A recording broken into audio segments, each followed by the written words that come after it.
Muy buenas tardes amigos, nuevamente Aníbal González, su analista, investigador en geopolítica.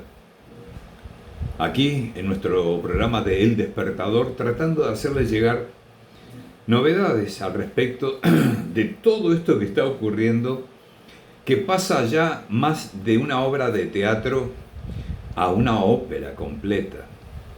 Eh, Caramba, esa pelea que hubo entre Donald Trump y Zelensky junto a su también a vicepresidente de Donald Trump, el señor Vance, fue,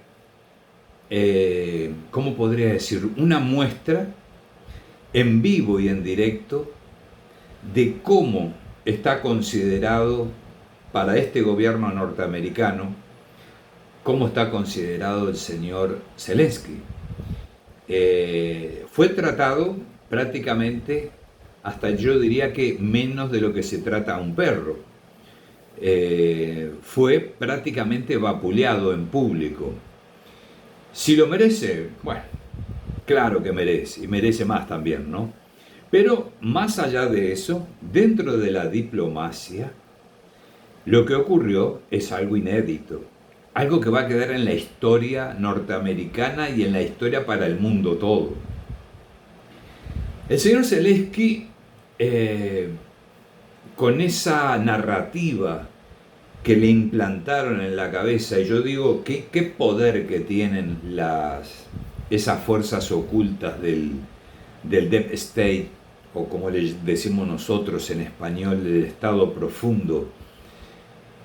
Qué fuerza que tienen para meter en la cabeza de un ser humano esa narrativa, inyectársela en la sangre para estar convencido, para sacar ese odio a muerte, no a Rusia solamente, sino hacia Vladimir Putin. Él prácticamente no quiere ceder ante Vladimir Putin. Pero yo digo siempre que Zelensky tiene la suerte de que el presidente de Rusia sea Vladimir Putin. Si no lo fuera, Ucrania hoy no estaría ni sería lo que era antes del 2022. Y ya estaría en manos de Rusia. Pero no una parte, toda, téngalo por seguro, toda. Porque hubieran entrado con el mazo y la porra a darle a Ucrania. Lo que no hizo Vladimir Putin. Vladimir Putin entró caminando. Y a medida que iba escalando esa guerra, que Ucrania iba usando mayores artificios, mejores fuerza militar o de poder explosivo o de alcance, de mayor alcance, lógicamente que Rusia comenzó a endurecer más sus bombardeos, sus ataques, en fin. Pero en su principio, el señor Vladimir Putin dio la orden de entrar caminando, sin mandar toda la fuerza aérea a bombardear enteramente Ucrania. No. Se limitó a lo que entró a hacer en un primer momento. Hoy las cosas han cambiado. El mundo cambió esa guerra. Para ser más exactos, Europa cambió el sentido de esa guerra.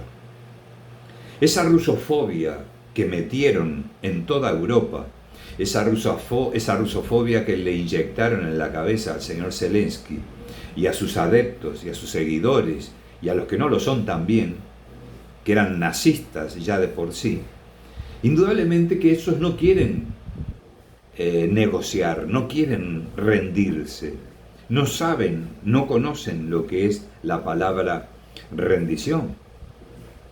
Ellos quieren ir hasta las últimas consecuencias. El problema es que ahí llevan a la población ucraniana y a mucha gente que está luchando en el frente, que no quisiera estar allí luchando en el frente por un pedazo de tierra, a nombre de quien sea, jóvenes, ancianos, mujeres de toda edad, luchando en el frente, porque fueron cazados en las calles de toda Ucrania para ser llevados a luchar al frente. Entonces, en base a todo esto, se hablaba ayer, en el día de ayer, se dice de que Rusia tiene en su poder el 18%, menos del 18% del territorio ucraniano. Es mentira. Es mentira. No es el 18%. Yo estaba viendo todo, hice todo un trabajo de, si se les puede llamar de pesquisa, de investigación, como ustedes lo quieran llamar. Lugansk, por ejemplo, tiene 27.000 kilómetros cuadrados. Anoten, si quieren pueden anotar, porque esto es información pura, ¿ok? Para que ustedes entiendan todo lo que está detrás de todo esto. Lugansk tiene 27.000 kilómetros cuadrados, Donetsk 26.500 kilómetros cuadrados, que son los que conforman el Donbass. Ese fue el motivo primario por el cual entró Rusia en Ucrania, nada más. Solo que después derivó en una guerra contra la OTAN. Ya dejó de ser una guerra por proteger prorrusos o rusos, descendientes de rusos que vivían en Ucrania. No, ya después de ahí ya derivó en una guerra por la existencia de Rusia, por la soberanía de Rusia, por la seguridad de Rusia, que era lo que se estaba amenazando ya en ese momento. Zaporizhzhia tiene 27.000 kilómetros cuadrados. Zaporizhzhia, 27.000 kilómetros cuadrados. Kherson tiene 28.500 kilómetros cuadrados. Crimea, que está en poder de Rusia desde el 2014, 27.500 kilómetros cuadrados. Lo que eso hace un total de 136.500 kilómetros cuadrados de territorio ucraniano. Mejor dicho, de la ex Ucrania, ya no es más. Ahora es territorio ruso. Esos 136.500 kilómetros cuadrados hoy equivalen al 23% del territorio de Ucrania. ¿Entendieron lo que les quiero decir? No es el 18% como decían ayer, es el 23%. Es la cuarta parte del territorio ucraniano en poder de Rusia.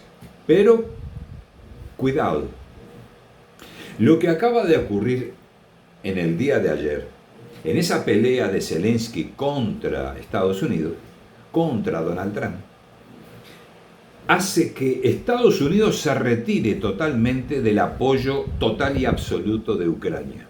Se retira. Se retira la ayuda satelital, se retira la ayuda logística, se retira el apoyo de inteligencia, se retira prácticamente la pierna y el brazo derecho de Ucrania. Significa que Ucrania está totalmente vencida. Ya no tiene cómo. El Reino Unido no le puede aportar ni la inteligencia, ni los satélites, ni la vigilancia aérea que le estaba dando Estados Unidos. No lo tiene. Francia tampoco. Entonces aquí tenemos a una Ucrania totalmente desvalida, apoyada por Europa todavía, porque acaban de decir Ursula von der Leyen, Steinmeier de Reino Unido y Macron de Francia, que le seguirán dando el apoyo necesario a Ucrania para mantener esa lucha, esa guerra contra Rusia. No servirá de nada. La va extendiendo. Pero a medida que eso lo va extendiendo, es lo que yo quiero explicarles ahora, de por qué me tomé ese trabajo de contar los kilómetros cuadrados de cada oblast de Ucrania, lo que está en juego aquí y lo que viene ahora en esta segunda parte, después del día D. Y el día D para mí fue ayer. El día D de esta guerra fue ayer, en Washington. Y ahora, miremos un poco el resto del mapa que está en juego aquí.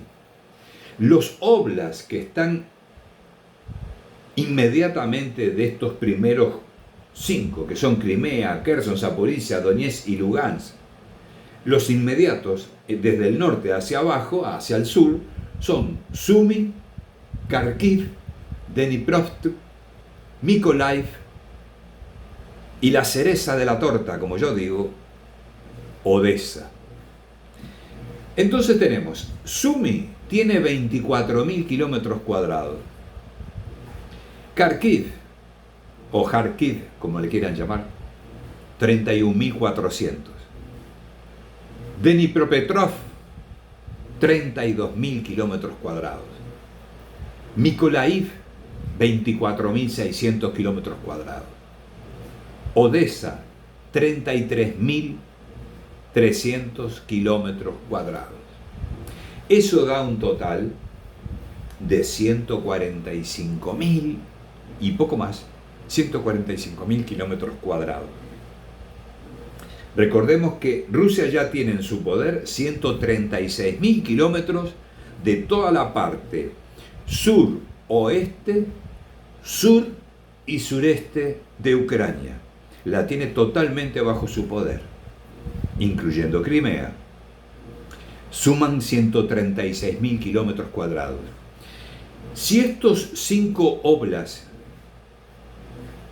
que están sin defensa ninguna ya, no tienen defensa ninguna, si Rusia decide avanzar, como lo está haciendo hoy en esos oblasts, está bombardeando Odessa, ya entró en Sumy, ya tiene rodeada la capital de Sumy. Sumy, la ciudad de Sumy, está rodeada por Rusia en este momento. Entonces, si tomamos en cuenta esos avances, eso deja claro de que si Rusia toma esos 5 oblasts para garantir la defensa de sus fronteras originales, a ver si me explico, sumaría en total casi el 49% del territorio ucraniano. Prácticamente, desde el río de Dnieper, del norte al sur, desde el río de Dnieper para abajo hacia el sur, todo ese territorio pasaría a estar bajo la gobernanza, bajo la protección, como le quieran llamar, de Rusia. ¿Eso qué hace? Le quita totalmente valor geopolítico para la OTAN, la Ucrania, porque ya no tendría ni salida al Mar Negro y, como antes ya supimos, cuando perdieron Mariupol, perdieron el Mar de Azov, que era lo que le interesaba a la OTAN, tener una base en el Mar de Azov y tener una base en el puerto de Odessa. Hoy la está construyendo en Constanza, en Rumania, o Rumanía, como le quieran llamar algunos, Romania, como dicen otros. En Constanza, en la parte costera con el Mar Negro, están construyendo una gigantesca base marítima y aérea, la OTAN, con fines justamente de cerrarle de alguna forma el paso a la flota rusa, que bien sabemos descansa allí en el Mar Negro. Una enorme flota rusa, entre submarinos, buques de guerra, de todo tipo. Entonces, recordemos que del otro lado está Turquía, que Turquía es la que maneja el acceso, si se quiere, al Mar Negro y pertenece a la OTAN. Pero como si fuera poco eso, Estados Unidos está construyendo esa enorme, gigantesca base en Constanza, que viene al caso también, Georgescu es el político que ganó las elecciones en Rumania, mayor cantidad de votos, no le reconocieron la elección le dieron un golpe, si se quiere, un golpe de Estado prácticamente, obligados por la Unión Europea y por la OTAN de Estados Unidos al gobierno actual vigente que está en Rumania, para que no reconociera las elecciones ganadas por Georgescu, y encima en el día de ayer lo detuvieron, lo metieron preso, le quitaron el pasaporte y todos los derechos civiles que pueda tener. Y no puede hacer ningún tipo de declaración en ninguna red o media del mundo. En nada. O sea, lo silenciaron para siempre, bajo amenaza, posiblemente hasta de muerte. ¿Sí? Entonces, esa democracia de la que tanto habla la Unión Europea, de que Ucrania está defendiendo la democracia de Europa, de que Europa toda defiende la democracia en el mundo, mentiras. Mentiras. Ni están defendiendo la democracia en Ucrania, porque lo que hay allí es un dictador. Zelensky es un dictador hoy en Ucrania, no es el presidente electo. Fue, más ya no lo es. Hoy tiene un 4% y menos también, el 2-3% de aceptación en toda Ucrania. Nadie lo quiere a Zelensky. Y creo que a partir de ayer, menos. Cero aprobación en Ucrania al señor Zelensky. Ni debería de volver para Ucrania. Ni debería de volver. El final que yo veo para el señor Zelensky es muy oscuro, muy oscuro. Muy oscuro. Entonces, volviendo al tema que me trajo hoy, si sumamos esa cantidad de kilómetros que ya tiene en su propiedad Rusia, 136.000 kilómetros cuadrados, con los 145.300 kilómetros cuadrados que están en juego ahora, a partir de ahora, que se sumarían a los que ya tiene Rusia, estamos hablando de prácticamente la mitad de Ucrania bajo el poder de Rusia.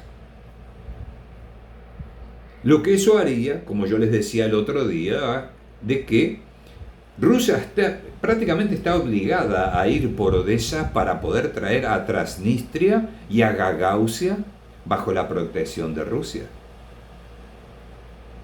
Están aislados. Allí están aislados. Y es mucha gente que está allí.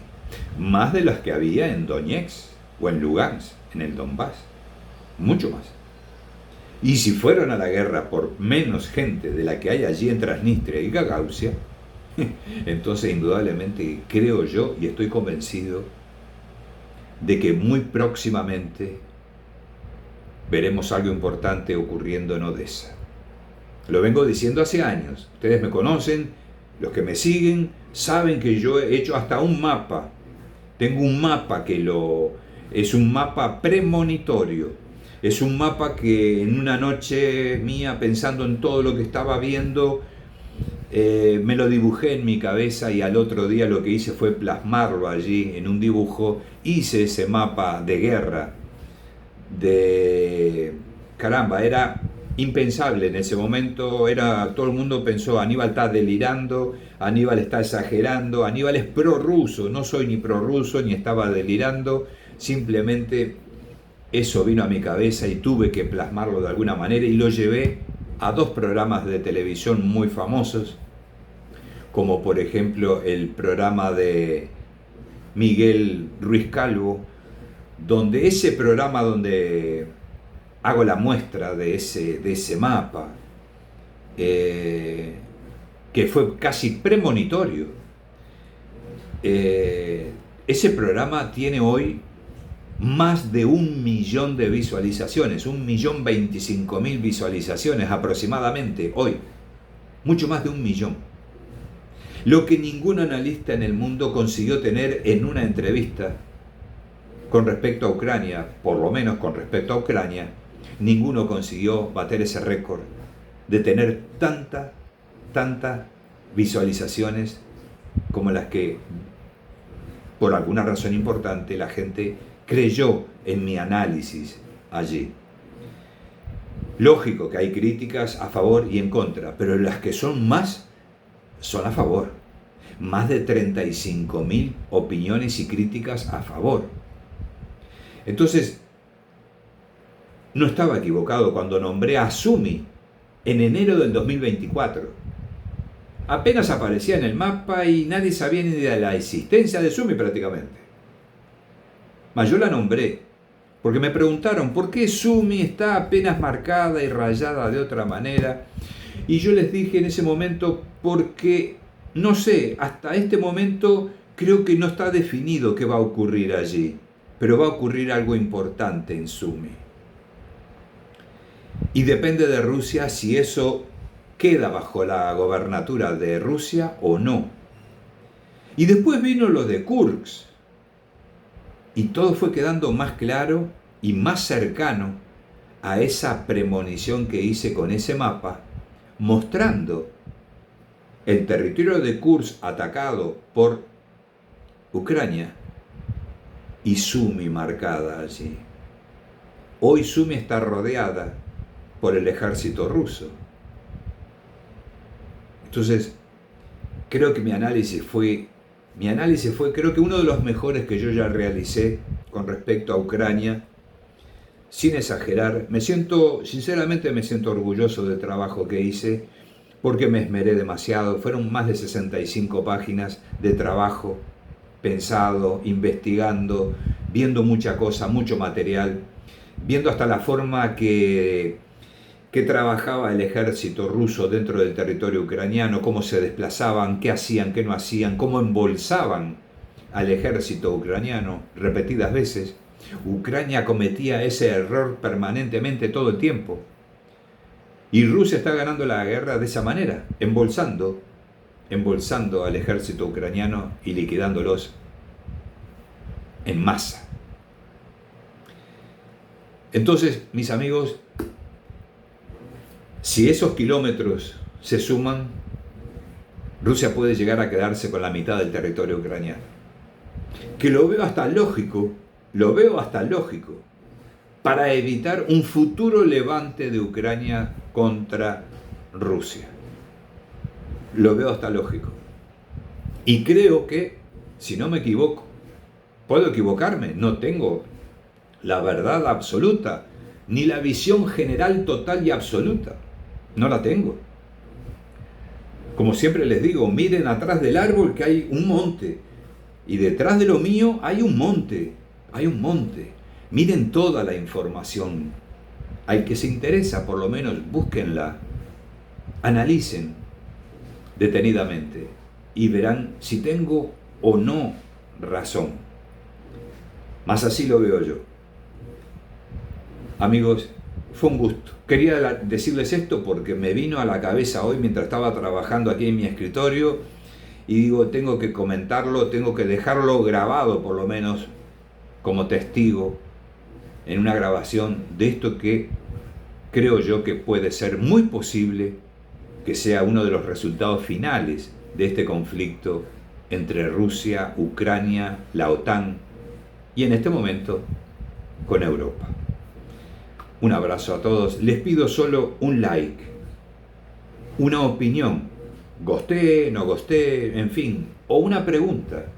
Siempre respondo. Ustedes lo saben, los que me siguen saben que yo siempre respondo. A todos. No dejo a nadie para atrás.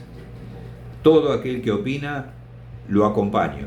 Y todo aquel que me pregunta, le respondo. Los aprecio mucho. Yo estoy aquí por ustedes. Y si he pasado 1 millón de visualizaciones en la internet, fue gracias a ustedes, a esa constancia, a ese seguimiento de mi trabajo, lo que me enorgullece muchísimo, muchísimo. Gracias a todos y arriba ese like, ¿ok?